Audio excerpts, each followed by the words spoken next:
সবাইকে good morning. তো আবারও চলে এলাম নতুন একটা বড় ব্লগের সাথে। তো কেমন আছো তোমরা সবাই? আশা করছি অনেক ভালো আছো, আর আমিও ভালো আছি। তো এখন বাজছে কিন্তু সকাল 10:30, আর এখন আজকের ওয়েদারটা প্রচুর খারাপ, শনিবারের ওয়েদারটা। তো আমি ওইদিকে অনেক কেচে মেলে দিয়েছি, জানি না কখন শোকাবে।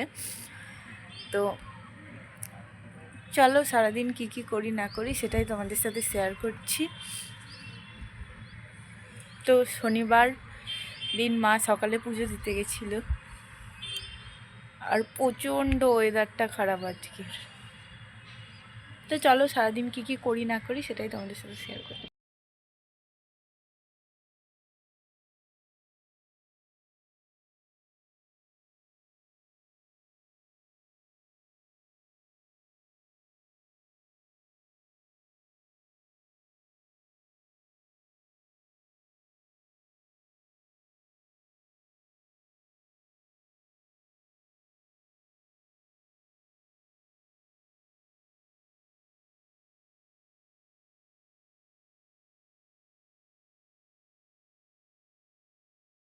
আশেপাশটা দেখে তো বুঝতেই পারছো একদমই রোদ ওঠেনি, মেঘের মন খুবই খারাপ আর কি।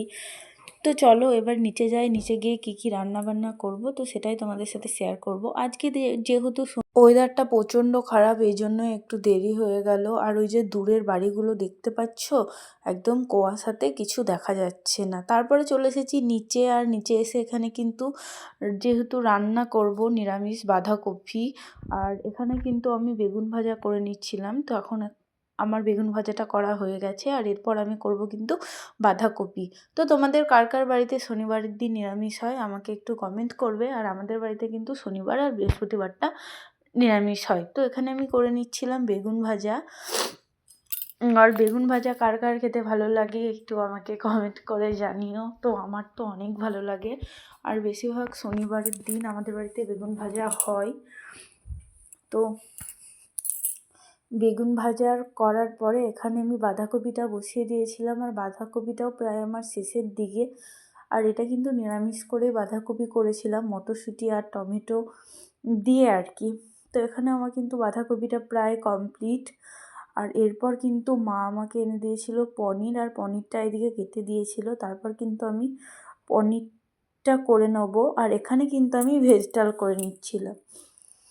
তো এখানে আমি ডালের মধ্যেই সব কিছু দিয়েছিলাম, আর এখানে কিন্তু ডালটাকে ভালো করে সেদ্ধ করে নিচ্ছিলাম। তারপরে করে নিয়েছিলাম একটু চাটনি, কারণ নিরামিষের পাতে একটু চাটনি না থাকলে ভালো লাগে না যেহেতু। আর আমাদের বাড়িতে চাটনিটা হয়, আর পাঁপড় ভাজাটাও করা হয়। তো তারপরে চাটনিটা করে নেওয়ার পরে পনিরটা বসিয়ে দিয়েছিলাম। আর পনির কার কার খেতে ভালো লাগে আমাকে একটু কমেন্ট করে জানাবে। আমার তো খুবই ভালো লাগে নিরামিষে একটু পনির হলে, আমার আর কিছু চাই না। তারপর খাওয়া দাওয়া করার পরে আর কোনো ভিডিও শ্যুট করা হয়নি। তারপরে চলে এসেছিলাম একবারে রাত্রের। আমি ভেবেছিলাম যে শীতকালীন সবজি দিয়ে একটা ভেজিটেবল চপ বানাবো। তো অনেক দিন থেকেই মাকে বলছিলাম। তো পরে দুপুরে খাওয়া দাওয়ার পরে যে ঘুমাতে যাওয়া হয় সেটা আর আমি ঘুমাতে যাইনি। তারপরে এখানে কিন্তু দেখো আমি কিন্তু সব কেটে বেছে নিয়েছি। তারপরে এখানে আমি মাকে বললাম যে তুমি একটু মশলাটাকে দেখো ঠিকঠাক হয়েছে নাকি, কারণ যেহেতু আমি প্রথমবার ভেজিটেবল চপ বানাচ্ছিলাম, আর মা বলল হয়েছে। তারপর কিন্তু একটা মনের মধ্যে যেহেতু প্রথমবার করছিলাম এই জন্য একটু ভয়ও ছিল। তো তারপরে মা আমাকে কিছুটা হেল্প করে দিয়েছে, আর এখানে কিন্তু আমি সব চপগুলোকে বানিয়ে নিয়েছি। কিন্তু ভাজতে গিয়ে আমার সাথে একটা বড় বিপদ ঘটলো, সেটা হলো আমি তেল না তাতে দিয়ে দিয়েছি আর ভেঙে গেছে। তো তারপরে মাকে ডাকলাম, দিয়ে পরেরগুলো খুব সুন্দর হয়েছিল, সবাই খেয়ে ভালো বলেছে, এমনকি বাবাও বলেছে পরের বার আর একবার বানিয়ে দিতে। আর সবাই খেয়ে নাম করেছে। আমারও খারাপ লাগেনি, ভালোই লেগেছিল। তো চলো ভিডিওটা এই পর্যন্তই। ভিডিওটা যদি ভালো লেগে থাকে লাইক, শেয়ার ও সাবস্ক্রাইব করে দিও, আমার পাশে থেকো। আমার ফেসবুক পেজ থেকে যারা যারা ভিডিওটা দেখছো ফলো করে দিও। বাই, সবাইকে দেখা হবে খুব তাড়াতাড়ি নতুন একটা ভিডিওর সাথে।